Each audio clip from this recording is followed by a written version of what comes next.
Hello, everyone, and welcome to the Your Enneagram Friend podcast, where I have engaging and thought-provoking conversations with my friends about the Enneagram. I'm Wendy Busby, your very own life and relationship coach, here to inspire you to know yourself better. Here with me today is my good friend and teaching partner, Molly Knutson-Keller. Together, we're going to take you through an overview of the 9 types. Hey, Molly. Hey, great to see you. Thanks for having me. Thanks so much for being here. Yeah. So Molly and I met at CP Enneagram Inner Work Retreat 2 years ago, and we both went through the CP Professional Certification Program. And earlier this year, on a random Zoom call we had with one another, we decided to put our heads together, pull our talents together, and we have created a teaching program called Enneagram in Action. And this is a program where we offer online workshops, and we have some self-paced digital mini courses in the works with some really cool topics. So stay tuned for more about that. So Molly, before we get started on our overview today, tell our listeners a little bit about who you are, how you discovered the Enneagram, and how you use it in your personal and your professional life. Okay, great. Well, thank you so much for inviting me to be here, Wendy. This is super exciting. And a little bit about me. I transitioned careers about 3 years ago. The process started about 5 years ago. I was a Lutheran pastor for over 25 years, serving in all sorts of different contexts and situations, from prison ministry to parish to campus ministry to all sorts of different expressions. And about 5 years ago, I said, I have a dream to do some mind, body, spirit connection and go be able to go a little deeper with people in relationship with self discovery and healing and personal growth. And that's where my business and passion of coaching has come to life. So I currently I currently am called Molly KK Coaching. That's my practice, and it is somatic based, presence based coaching with the integration of the Enneagram as people choose. They don't have to, but they can. Right.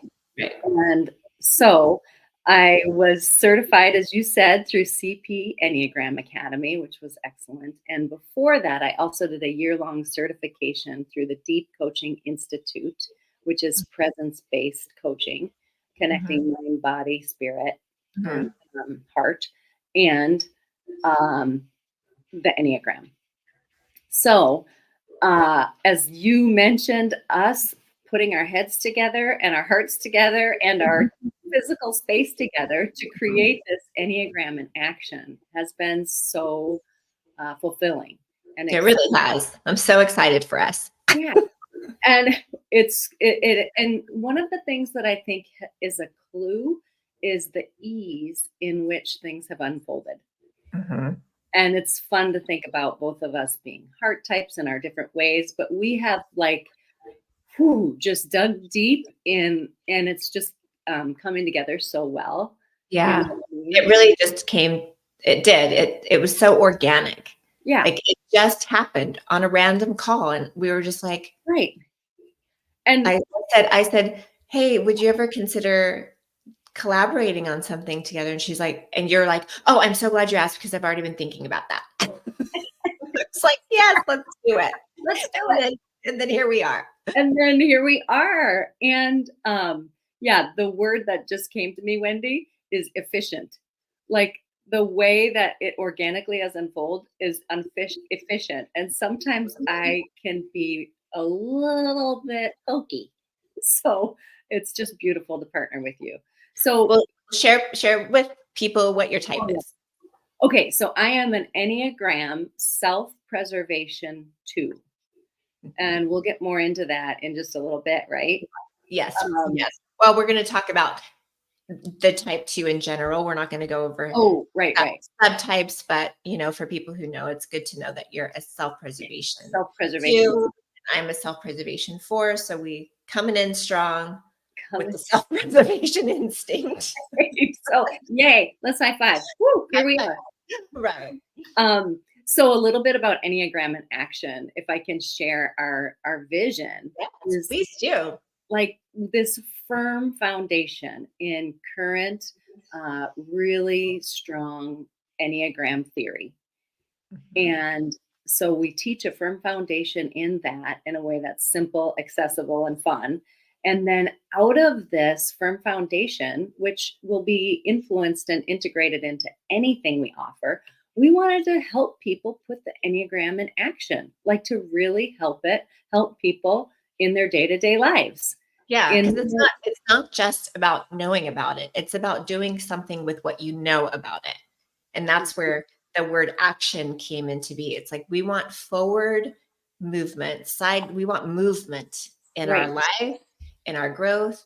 And so you have to take what you know and you have to do something with it.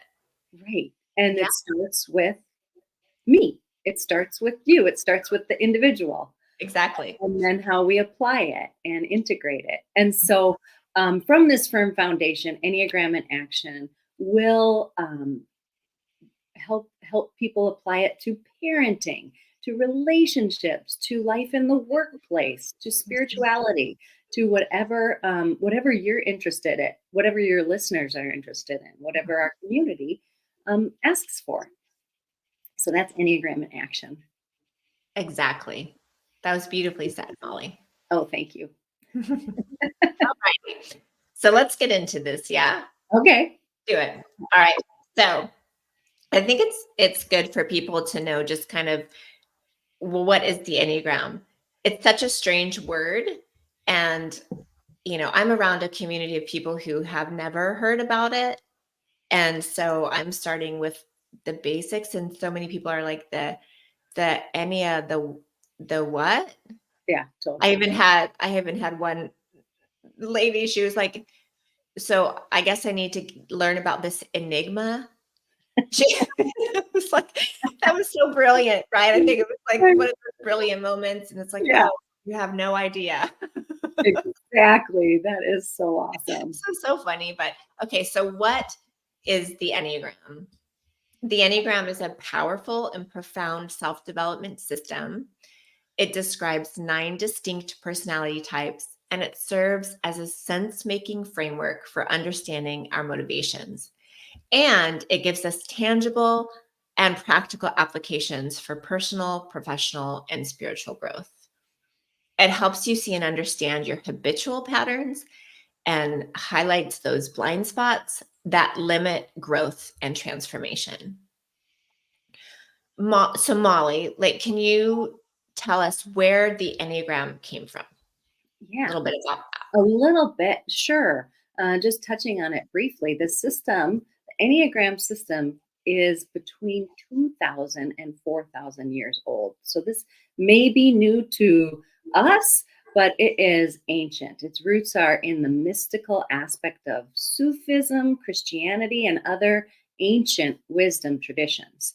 that. So Mhm. it has this rich past, and throughout the centuries, it has come organically to the surface at different times. So today, the Enneagram is used much more recently, being developed in the 20th century. The modern synthesis of the Enneagram system, how we understand it today, began with the teachings of George Kirchhoff, an early 20th century spiritual teacher who is one of the people you hear referenced a lot in current school of Enneagram thought, Gurdjieff. Or Uh, Jace. Gurdjieff. And the specific application to personality came through the work of Oscar Ichazo in the 1960s, and then also subsequently Claudio Naranjo. So Mhm. they happened to bring it here in the 60s and 70s Mm. to the United States. So Yeah. these thinkers, these scholars, they really helped shape the Enneagram into this tool for personal development, linking each of the 9 points to distinct personality types. Mhm. And it has just expanded in its complexity and its, Right. Because it is so practical. yeah, Like, there's so, I mean, I had taken personality assessments and things before, and it's like it tells you what, okay, these are your strengths, these are the things that you struggle or challenges or weaknesses, right? And it's like, Yeah. yeah, I know that. So And, what? Like, so and what? Okay. yeah, And the Enneagram does that, but it talks about why. it talks Like, about why why. is this something that you're just natural and good at? And why are these are the things that you habitually struggle with and you find happen over and over and over again in your life? Because then you can really, really use it to make some lasting change in your Yeah. life. I Yeah. love it, and I want everyone to love it. And I Right. want everyone to benefit from the amazing tool that it is.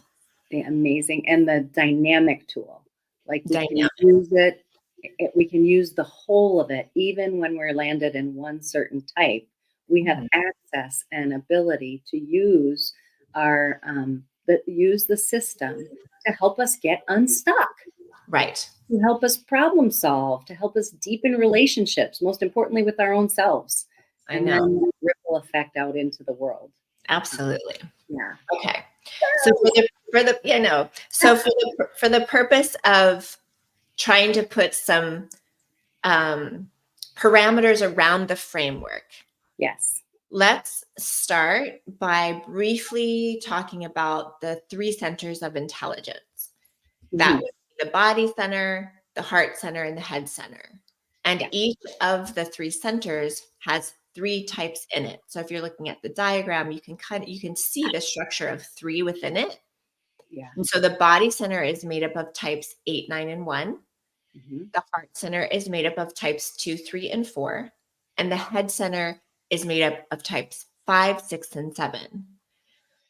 So, what are the key traits of each one of these centers of intelligence? So we can kind of get an idea of really what that means. So, Molly, what are the key traits of the body center 8, 9, and 1?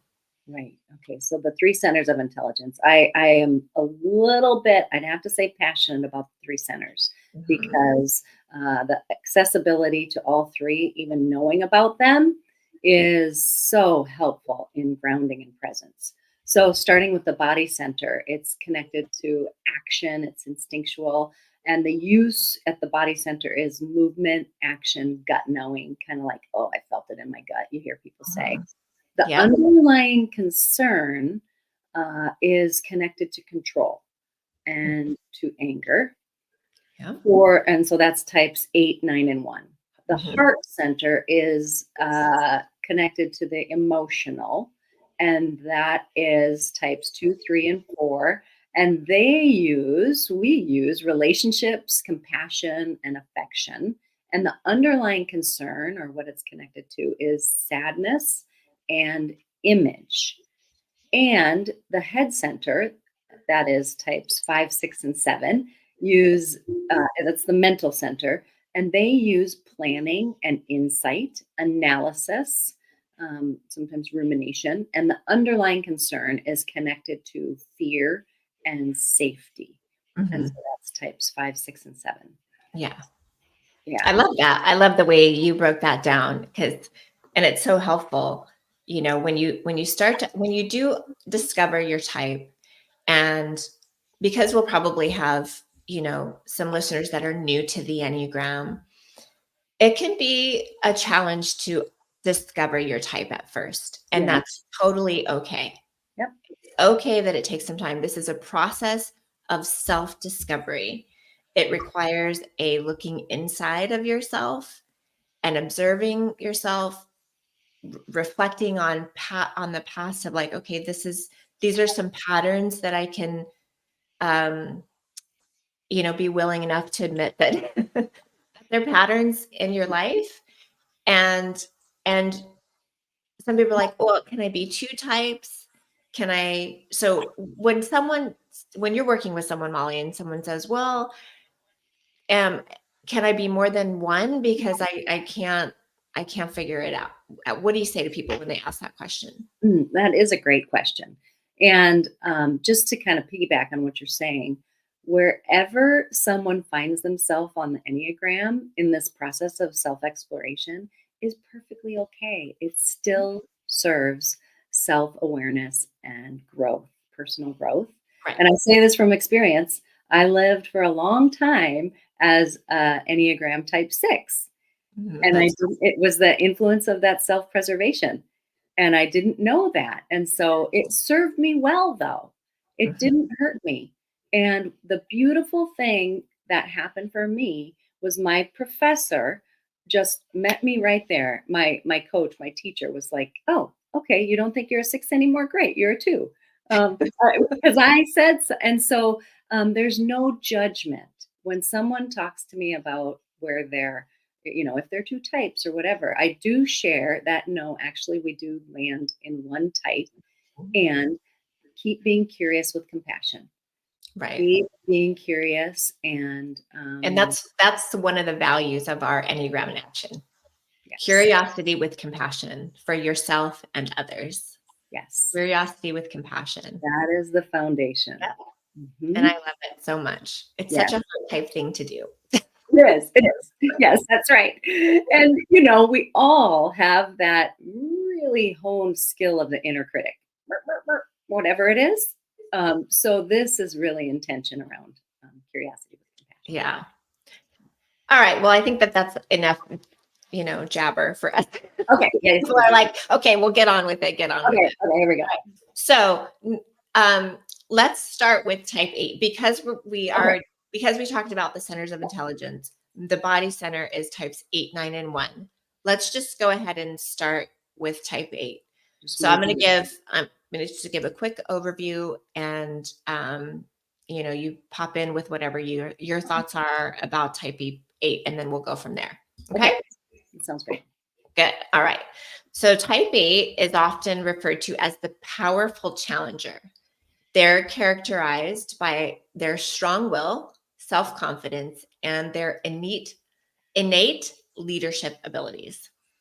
Eights are decisive and assertive people. They often naturally step into roles that require strength and control. They're driven by a desire to be independent, and they resist being controlled by others. And this makes them fiercely protective of their personal space and their autonomy. Some keywords associated with type 8 are assertive, confident, confrontational, and protective. Their core fear is to be harmed or controlled by others, or to be vulnerable or weak. And their core desire is to be in control and be able to protect themselves and others. So, eights are known for their direct communication style and for their ability to make tough decisions. They have a very commanding presence, and they often inspire others through their confidence and determination. They're incredibly protective of those they care about. They often advocate for justice and fairness, but they focus their attention on denying vulnerability. They get big and strong and exert power and control over their environment so that they can get things done. They move at a fast pace. They don't like it when it takes too long to get things moving. But because they avoid being vulnerable, they can come off as confrontational or intimidating. Most eights will not say that they seek out conflict, but they're not afraid of it and will face it head on. And it's a big energy that they have. It's a big, intense energy, and they move fast. And they often like don't really even think about the impact that they have on others, their decisions have on others. They just move fast. Mhm. So it's like fire, ready, aim rather than ready, aim, Mhm. fire. They just go and do. Yeah. And this applies to projects and to people. They want everything in the extreme, and they seek out intense experiences in any form. And they have this inner belief that any unwelcome event that happens to them or to someone they love must be met with retaliation or consequences. So, a big misconception about eights is that they're tough all the time, when in reality, they have a really soft inside and they just want the people that they care about to be taken care of and safe. So, they deny their vulnerability, and then they overcompensate with a stance of strength and power so that they don't have to feel vulnerable. at all. Mhm. What would you add to that, Molly? Yeah, Anything? exactly. I really like how you summed this up, and there's so much more to it. Eights, of course. You weigh in here, eights. And whatever your subtype is, that influences the expression of the eight type as well. But that whole tender, vulnerable heart, I really appreciate that as far as the energy of strength, and then Mhm. really remembering that eights have a vulnerable. They are vulnerable, Mhm. and so it's really important to be sensitive to that as well, especially when eights are doing their inner work. It can Yes, be. and they're trying to lean into that letting go of this, power and strength that they have to exert all the time and being vulnerable. It's hard. Yeah, And so if you have an 8 in your life that's working on themselves, be really compassionate and patient with the process. yeah. And I wanted to say, if that's okay, one thing I love and appreciate so much about eights is their directness. And I learn from that. And I trust their transparency. They're going to say the truth and be direct with me. yep, And you I always you're always going to know where you stand and with and I really appreciate that. Mhm. So Me yay. too. Hey, great. Yeah. So why don't you tell us about type 9? Okay, I'll tell you about type nines. Nines are known as the modest mediator. And one little teaching interjection here about the names, the modest mediator, or whatever you'll hear. Challenger, like we just talked about. Yeah, the powerful challenger. Keep in mind those are just sound bites, and you'll hear them referred to as, um, you know, different things. The nine's often called the peacemaker. Yeah, exactly. Just And what we've gone with ours, and they might change And because and we in decided. no way can that title encapsulate the depth and the breadth of any type. So Exactly. it's just a soundbite. Okay, that's just a And little. and just to reiterate that this is an overview, like, Yeah, it's so much more complex than all of this, right. but we just wanted to give people an idea of the Enneagram as a whole, Yeah. add the wave top. This is wave tops. Yeah. Wave tops. Okay, go ahead. Okay. Type 9. All right, type nines. They're characterized by calm demeanor and receptiveness, and this deep-seated desire for internal and external peace. Nines are at their best when they're bringing people together and creating harmony in their environment. They're driven by a need to avoid conflict and maintain their inner serenity, which often makes them skilled at diffusing tense situations. Keywords around nine, types nine: easygoing, accommodating, reassuring, complacent. Their core fear is to experience loss or separation, to deal with conflict or change, or to have their inner peace disrupted. And their core desire underneath is to be at peace and to be in harmony and to have inner stability. Nines are known for their ability to see multiple sides of an issue, making them excellent mediators and counselors. They're typically easygoing, supportive, and stable, providing a grounding presence. They focus their attention on other people, other referencing, and on what other people want and desire. They are the go along to get along type. This leads them to disconnect from what they want and what they desire. And nines can have a hard time locating their opinion. So the opinions of others become their opinion. Nines are often busy people, but they are busy engaging in numerous activities and maybe everything but what is the most needed or appropriate one that will move their own agenda forward. They have an inner belief that they're less important than others. And this leads them to devalue themselves and to act against their own self interest at times. One misconception about nines is that they never get angry because they seem so easygoing. But inside, nines have a lot of anger. They may just push it down so that they can maintain peace and harmony. And they may even repress it and not even know that it's there. Mhm. Most nines will admit to feeling anger, but then sometimes they get to the point where they've had enough. They suppress it, but then they've had enough and they explode, Mhm. or maybe they move into action by being passive aggressive. Mhm. And so, anything you want to add to the nine comments? So, because I live with a nine, Oh, me too. right? I know both of our husbands are nine, so we have that also in common. Right. Um, it's this. It's I don't know. They have this way of being. They're so generous and kind that they just forget themselves. Yes. And it's like, no, you're important. Like you have so much value, but they just sort of forget Yeah. that they have that they're important. Right.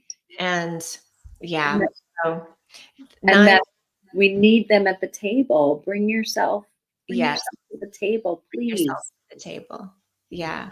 Yeah, and if you want, not you, Molly, but people who are listening, if you wanna learn a little bit more about 9, I just recently did an interview with a type 9, Oh, and yes. she shared a lot about how 9-ness shows up in her life, so Love that it's podcast. available to people. That was really good. I love that podcast. Oh, thanks. Yeah. I'm glad you liked it. Um, okay, so let's move on to type 1. Type one. So type 1s, we call them the principled reformer, just because, like we talked about. Yeah, yeah, yeah. And so ones are defined by their strong sense of right and wrong and their commitment to what they believe to be right and their desire to improve themselves and the world around them.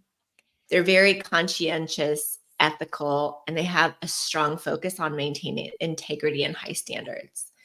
They're natural perfectionists, and they often hold themselves and others to a really high standard. They're driven by a moral inner compass that guides their actions and decisions, making them really dedicated to causes that promote betterment and fairness. And some of the key words that describe type 1 are principled, purposeful, self-controlled, and perfectionistic. And they struggle with being critical of themselves and others. Mm, yeah. Their core desire is to be good, have integrity, and to do what's right. And their core fear is to be wrong, corrupt, unethical, cause harm to others, or to make mistakes. And they focus their attention on making things right. And they do this by identifying and correcting errors and imperfections and in an effort to make things as right as possible. So when they encounter the opinions or the actions that clash with their personal belief of correctness, they can get really angry.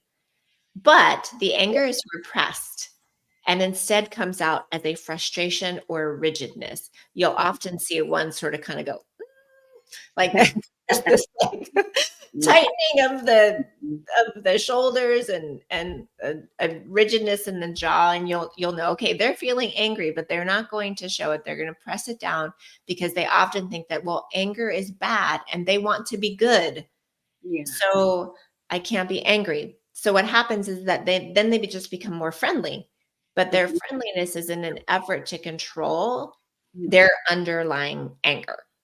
So if I'm friendly, then I'm in control of this anger. And they have an inner belief that they're responsible for shouldering the burden of correctness for everyone and that they're missing out on the fun that other people get to enjoy because they're so concerned with being good and right. And So a respond. misconception about ones is that they're always judgmental and critical. And while they can be received like this by others, it's important to understand that their intention is to be helpful and to guide others to be the best versions of themselves. And it's also important to note that while you may feel criticized by a type 1 in your life, you can be sure that they are harder on themselves than they are on anyone else. What would you add to that, Molly? Yeah. Um, I think that's such a helpful thing to keep in mind is the intention The of intention. the type 1 is to help and to help people be their best selves, including themselves. And that inner critic is, we talked about we all have the inner critic, Mhm. and it's said often that type 1s have the strongest inner critic or committee of inner critics. Right. And Yeah. so, Always telling them what they're doing not well yeah, and and how they could be more right or more perfect or this and that. It makes yeah, me feel so sad for them because, yeah. you know, that's That's hard. that is the beauty of this system. This Enneagram system is the compassion that it unleashes for myself, like we talked about curiosity with compassion, but Mhm. also understanding. It just offers this freedom and compassion as I learn about other people. It I gives know. it a framework for compassion Yeah. and understanding. Okay, Yeah. Okay. great. We did the That's body types. okay. We did the body types 8, 9, and 1. So as we transition to the heart types, again, Yeah. type 2, 3, and 4, can Mhm. you remind us a little about like what are the key traits of just like heart types in general? They're going to feel and sense what? Heart types in general are connected to the emotional center of intelligence. They use relationships, compassion, affection, and their underlying concern, again, is with sadness and image. An image. And So all three of the heart types are image conscious, and that gets expressed in different ways for each of the 2, 3, and 4. mhm, But they are all image conscious and relationship focused types. yes. And I just want to acknowledge as a type two, it was, kind of like, ooh, image. Oh, but I've fully embraced that. That is true. I Yeah. am image Yeah. conscious. I will say And that. that's true for all of us. I mean, I've said this on previous episodes that, you've hit your Yeah. type when you're like, I don't want that to be my type. No. Like, I don't want that to be true about me. But it is true. And Yeah. when you can own the truth, then you can do something about it. Yeah. Like, and that's the beauty of it. That gentle honesty with ourselves. Gentle Yeah. honesty. So, So as our type 2 here, Molly, tell us about type 2. okay, I will tell you about type two. Type twos are known here as the strategic helper. Strategic. Did you notice that? Helper. I know, and you don't like you're like, I don't like the word strategic. Yeah, but it's true. But it's true. Yes. And twos are characterized by an empathetic nature and an inherent desire to be of service to others. At their core, twos possess a deep seated need to be loved and appreciated, driving them slash us to consistently put others' needs before their own.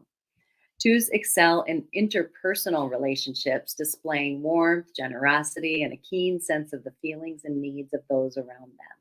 They are typically very approachable and have an uncanny ability to make people feel cared for and important. And this makes them invaluable in roles that require nurturing and support, such as healthcare, education, counseling, um, that all lands. And one of the things that's really funny, I've heard it asked, like, raise your hand if twos if you think you can make anybody like you. Right. And that's I I've heard learned that so much. I learned after that that's a trick question, but a great telling question. Super, super funny. So keywords around twos: caring, generous, people pleasing, and possessive. Others experience twos as helpful and also resentful. Primary struggle for twos is really neglecting our own needs and also in setting boundaries. Sometimes my boundaries, I have one thing I say about twos often is my energy can be sitting in the lap of someone else. How can I help you? And Mhm. I might not even know that. Yeah. Mhm. So our core desire, their core desire of twos is to be loved and wanted and needed by others. And uh, the focus of attention is on relationships, concentrating on the needs and the feelings of others. And because of that, twos will adjust their behavior to appeal to what they believe others appreciate. And that can be part of that image. Deep in their heart, twos have this sense that they can get anyone to like them, as I was just talking about, and will just do just about anything to make that happen. Very charming and have a way of seducing people. All this leads twos to have this exaggerated sense of their own significance. Plus, they have an inner belief that they must influence others positively by being kind and offering praise or flattery to make the other person feel valued. So that in turn, the person will then love them, the two, and value and appreciate them. So it's a going outward to receive something. A misconception about twos is that we don't have any needs and are entirely self-sacrificing. Self-sacrificing. It is worthwhile to note that the reason twos present as having no needs is because we crave exception and connection. And if we appear needy, then that might push the person they want to connect with away. So to ask for needs might push someone away, and we really want connection. Twos need people in their lives to remind them that they are loved just by being themselves, and that it is okay and in fact even important to have and express needs. So Yeah. this word that comes to me is enough, Yeah. that they are enough. Yeah. So anything you want to add to that? No, I mean, I think that you did such a great job you're an expert too. Not I am. Right. Yeah. So no, I don't have anything to add to that. Okay. I love the twos in my life. And it's just, because you're all so loving and caring and, and it makes me feel sad for you that it's like, there's this, I have to do that so that someone else will love me instead of just being enough to be loved for who you are. And you are Right. absolutely enough to be loved for who you are without all of the trying to get it from people by being everything that the other person means. Right. Yeah.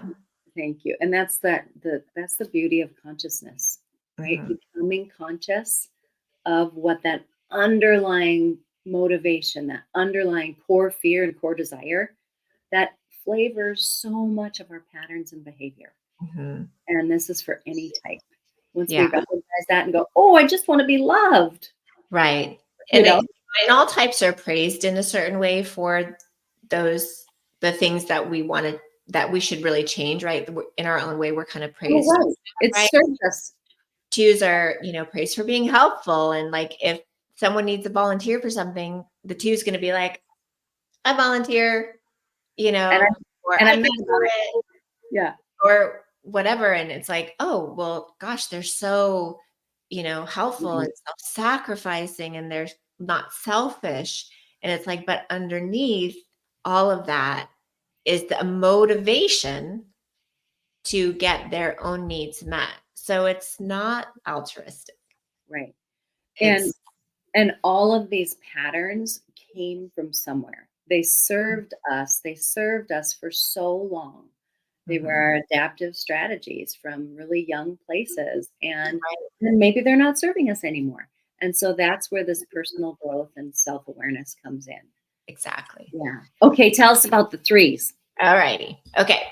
So threes are called the productive performer, and they're defined by drive, ambition, and a desire to be valued for their accomplishments. They're individuals that are dynamic, self-assured, they're highly motivated, and they're really focused on setting and then achieving the goals that they've set. They thrive on success and often adapt their image and persona to meet the expectations of their environment. So this is, again, it's the image conscious. Remember, heart types are image conscious and image driven. The two does it to help people, get people to love them. The three does it so that they'll be seen as successful and accomplished. And so they do this as a way of navigating the social and professional landscapes They use charm and confidence and competence, and they excel in leadership roles and engage in activities that are a bit competitive often. Some key words that describe them are adaptable, ambitious, again, image conscious, and efficient. Efficient. They're very efficient people. Mhm. They primarily struggle with their self-worth on the external validation that they receive from all of the things that they achieve. Their core desire is to be valued and successful, and they fear not being good enough or to be seen as unimpressive. So they focus their attention on setting and achieving goals and performing well and crafting an image of success. They're driven to adopt identities that they believe others will see as successful, and so that they can then lose touch with their authentic selves. So deep down, they have this inner belief that they play a more crucial role in making things happen than they really do. And all the recognition that they get for working hard and accomplishing their goals, it just perpetuates this disconnection with who they truly are on the inside, because they've over identified in some way with what they think other people will see as successful. That's the key to understand about type threes. And so a misconception about that, though, is that they're superficial and that they're only focused on achieving. But the reality is that they are fundamentally driven by a need to feel valuable and worthy, and their achievements are a way that they gain affirmation and they prove themselves worthy. So it's like that push-pull kind of thing that happens. So threes have a lot of emotion. They're the center of the heart triad, or the heart center of intelligence. So they have a lot of emotion, and they can be very quite sensitive, but they push those emotions away and push them down so that they can keep working, because emotions are going to get in the way of accomplishing their goals. So they just push them out, but they are very, very emotional on the inside Right. And sensitive. and sensitive, right? Um, What would you add to that? Great, thank you. Yeah, I mean, one of the things that can happen in the pattern for threes is this leveling up, and so the next,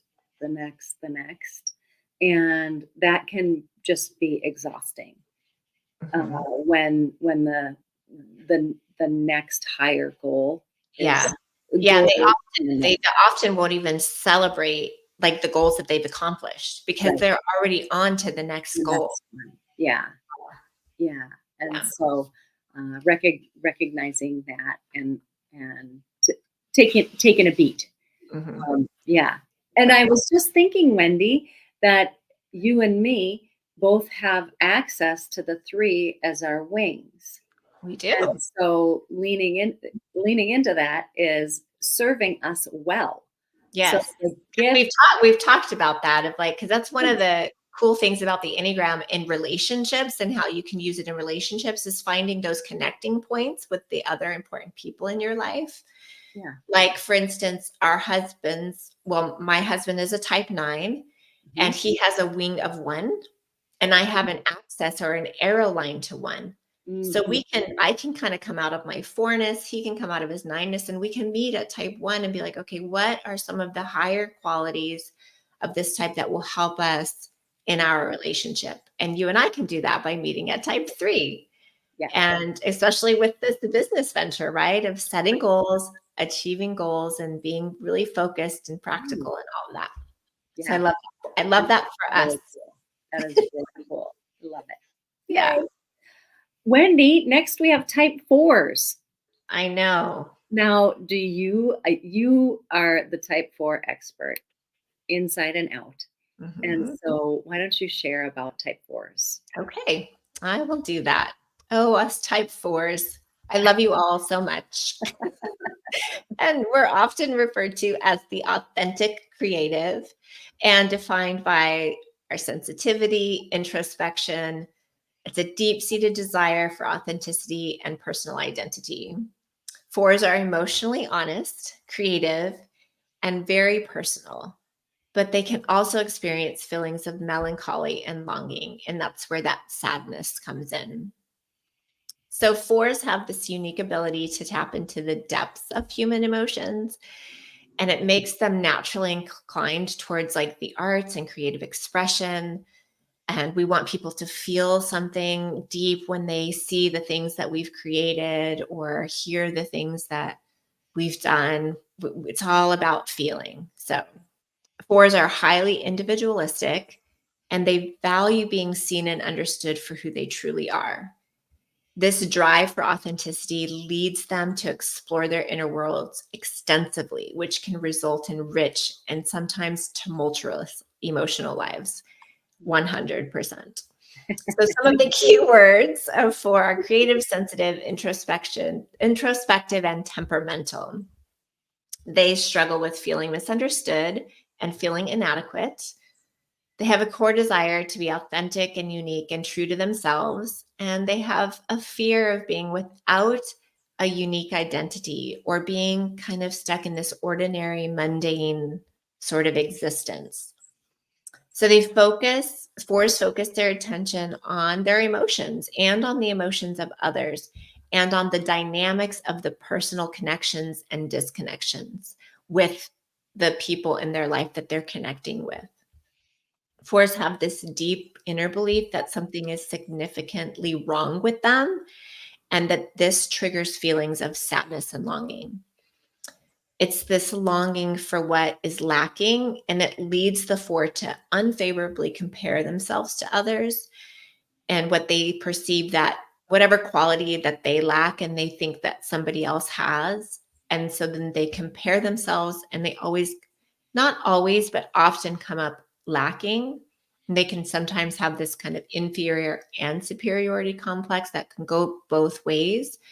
But it just depends on what's happening at the moment. So a misconception about fours is that they're overly dramatic and self-absorbed. And while it can look like that sometimes, it's a deep connection with the emotions and a desire to express them vividly. It's the intensity that fours desire. But in reality, like fours just possess such a high level of emotional intelligence. And because they're very authentic and seek connections that are genuine, they reject superficial interactions and false personas because they desire for a more experience a deeper, more authentic emotions too. And all of this can come off as really intense, and it can push people away, and so it can make it look like they're being kind of self-absorbed, but really it's just an intense desire for connection. Yeah. Thank you. You're welcome. So, one of the things that I have really learned to appreciate and practice in life is presence. And fours are really good at being present with their emotions and helping and teaching me to do that, to have a little more staying power, especially with what we call negative emotions, Right. sadness, anger, fear. As Yeah. a two, I spin everything to the positive. That's my tendency. And Mhm. so the gift of the fours to be bringing that meaning and that depth and that intensity can be a gift, even in my impatience. Um, Right. and so recognizing that, and one of the things for fours, and you jump in here, Wendy, please, but is that invitation to move outward, to move out of the emotions, Yeah. intensity, Yeah. but Yeah, to for sure. to be heard and to be listened to. So it is this interaction um, that when we're conscious can be such a blessing and gift. Right. Yeah, that's very well said. Thank you for that. Yeah, Yeah. because it really is just about the connection, like connect deeply with me. And Mhm. I think it's important to say just in general that we categorize emotions as negative or positive Mhm. to make sense of them, but they're all just emotions. Just emotion. And they're all here for a reason. Mhm. Sadness exists for a reason, Mhm. and joy exists for a reason. one is not more preferred than the other. They're both have purpose. And so I have been trying more in my life to not say that they're negative emotions Uh-huh.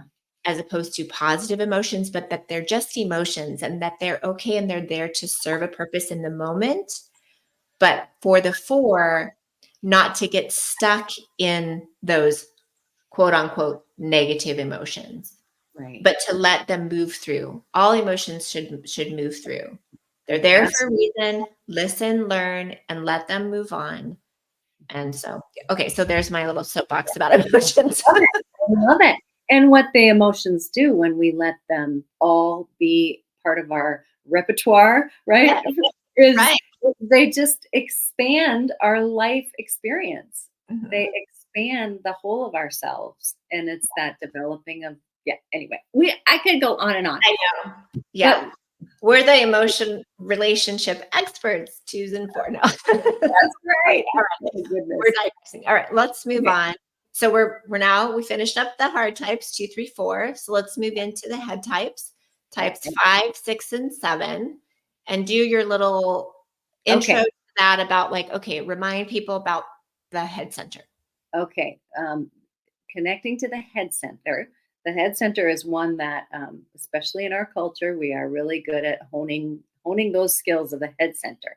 But people who are connected to the head center, the types are 5, 6, and 7, and they use planning, insight, analysis, and sometimes called rumination. The underlying concern is about fear and safety. Right. Anything you want to add to that, Wendy? No, no, I think the fear and the safety is a really important point for people to remember Yeah. as we go through that. Okay. Yeah.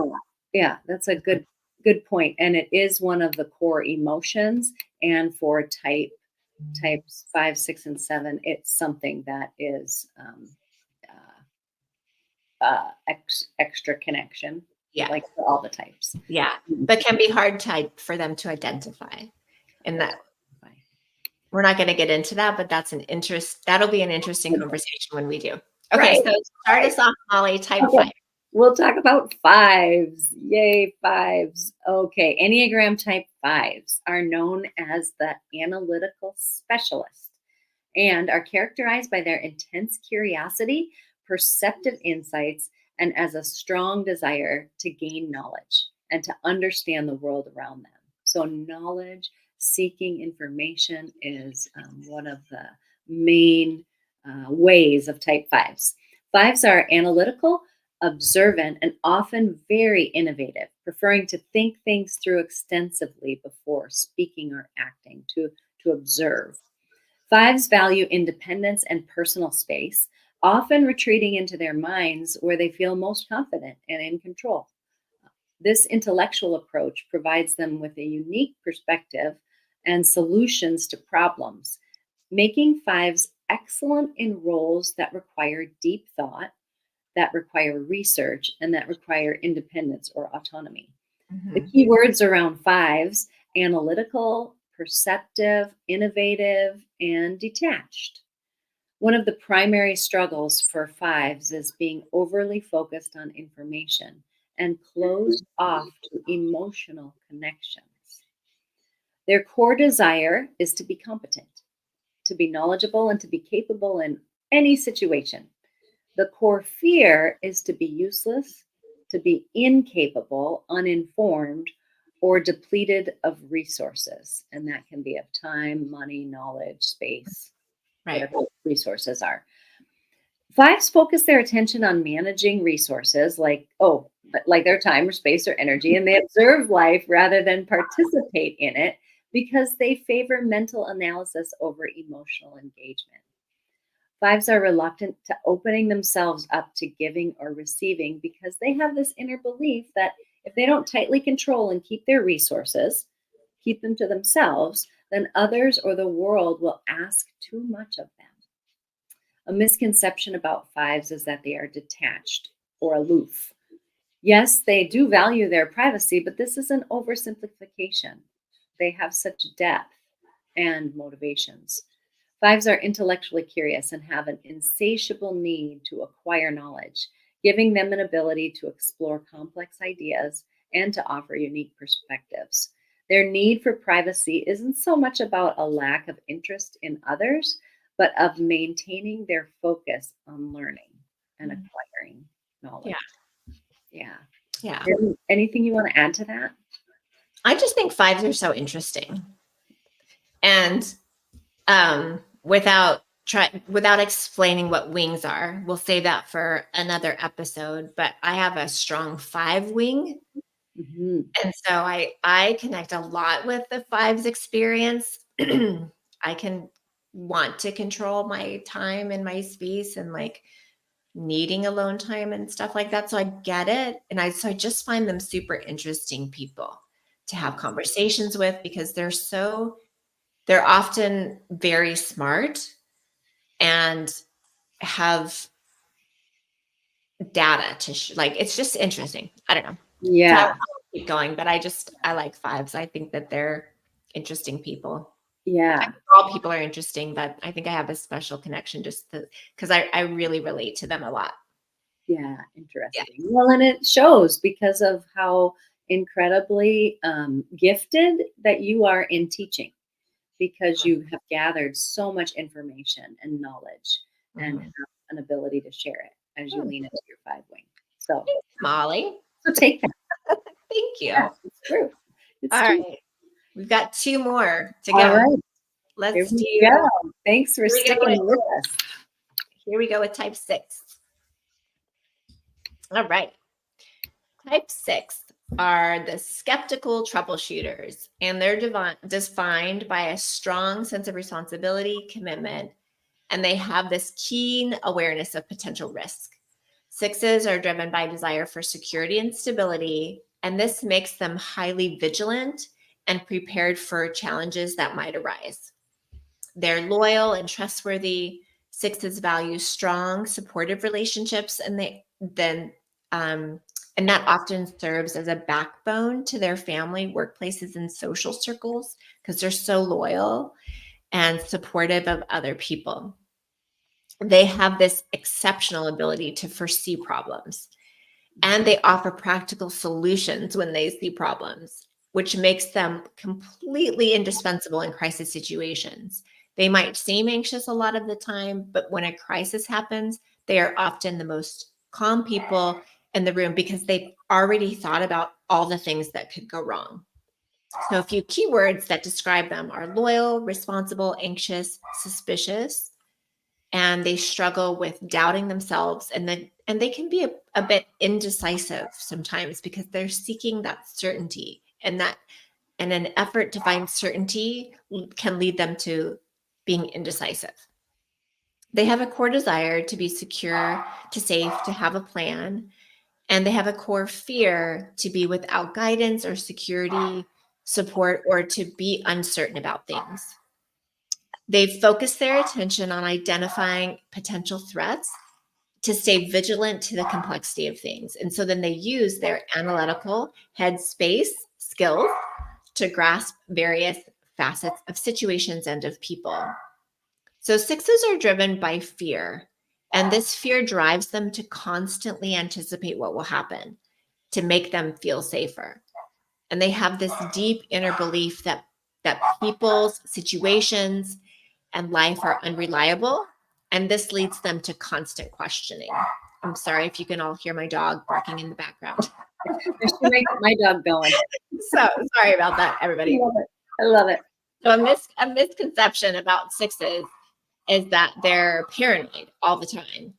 And yes, they have a need to test loyalties and they are skeptical, but it's because that they're seeking certainty and they're seeking safety, but it can get misinterpreted by others as paranoia. Mm, interesting. Okay. This was making me think about lookalike types, Wendy. Oh, I know. We're gonna have to do a whole Mhm. series on We lookalike should have types. to do. Um, so as you talk about type sixes, a lot of times they all the types can get confused or look alike like a different type. And what is really important as your listeners are listening about the types is considering that underlying core fear and core desire Mhm. about the safety and the desire to have safety, the fear and the safety. And so that interplay of the way underneath Right. is this core motivation. And so, yeah. So thanks for explaining about the sixes. You're Definitely. welcome. Yeah. You're welcome. And subtypes play a big role with type 6 too. Yes. Right. And What- yeah, um, it's going to be important to understand that also. yeah. All right. So take us Hold home, on. Molly. Type All right, 7. I'm gonna take us home with the sevens. Last but not least, thanks for hanging in, sevens. I know. Okay. Type sevens are known as the enthusiastic visionary and are characterized by their high energy, optimism, and constant quest for new experiences or new adventures. Sevens thrive on excitement and they possess this natural curiosity about the world, very engaged. This drives them to seek out a variety of pleasures and activities. Sevens are adaptable, outgoing, and often spontaneous, and they can bring this burst of energy or joy to any setting. Their enthusiasm is infectious, and they are skilled at seeing the positive side of life, which makes them excellent motivators and really great team players. Some of the key words around sevens are spontaneous, versatile, distractible, and adventurous. Mhm. Primary struggle can be sevens avoid difficult situations and difficult feelings and commitment. Their core desire is to be happy, to be content, to have choice, to be free to choose, and to keep their options open. So sometimes it might be just last minute decisions about what the plans might be. Their core fear is to be deprived and be in pain and to have the freedom of choice taken away. Mhm. They focus their attention on creating positive outcomes and concentrate inwardly on their plans and also on their preferences. And that is to sidestep pain. They want to avoid pain at Right. all Yeah. costs and want to seek pleasure and minimize negative information. One of the key words, if you ask a seven how they feel about the word bored, being bored or boredom, is that's really curious and fun to ask a seven about Mhm. It is. That's a their, great question. their relationship with boredom. Sevens have a big desire to indulge in a little bit of every possible positive opportunity that is available, and they have their inner belief that to have that they have and to have their own plan for enjoyable opportunities, or they won't happen. So they're very great at Mhm. planning for enjoyable opportunities, or planning for a vision in a company, or planning for a craft, or teachers. Mhm. So it They're very innovative. innovative, Yeah. yes. And sometimes the details are just not as fun. Right.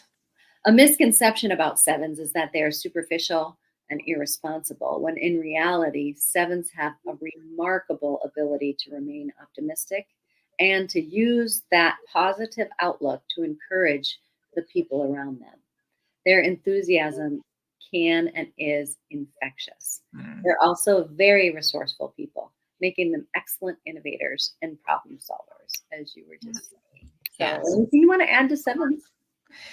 Yeah, again, I think I love 7 so much too because they're often stereotypically can be the life of the party and all of that because they're fun and light and that the counter to my kind of emotional angst all the time. The Mm, 7, I like to be around them because they kind of pull me out of that, and I can have easier interesting. access maybe to the feeling of happiness when I'm around sevens, and so I just really appreciate that about them. But as we pointed out, it's important to understand that their need and desire to feel happy all the time is because they are really afraid, and there's that fear, underlying fear of feeling discomfortable emotions, feeling uncomfortable situations or experiences. And so let's just stay positive all the time so that we can avoid this other. So there's always that counter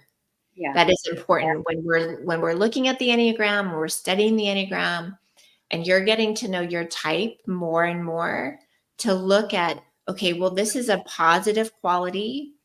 So what's the other side of that positive quality? There's something for us to learn about that for all of the types. So this use anyway, and, kind of superpower and overuse. yes, And overuse of things. yes. Yeah. Where this, it can also be said as like, okay, the strengths are also the weaknesses. Yeah. And the weaknesses are also the strengths. And that's a really interesting way to look at it, and can help people understand themselves better. Right. Which is one of our values, again, right? Is like helping people understand themselves and the important people in their lives better, so that they have more fulfilling lives and more, deeper relationships with people and more authentic relationships. And so, and I really want to, if yeah, it's okay to just kind of piggyback on this, mhm, really channeling gentleness and compassion. yes, Because what this consciousness does, what becoming self-aware, it can be painful and hard to see our mhm, ways. And the real gift in this is that when we become conscious and more self-aware in our endless map of exploration, inner exploration, when we become conscious, we gain choice and freedom. yes, Choice and freedom. And we can be more present in our life.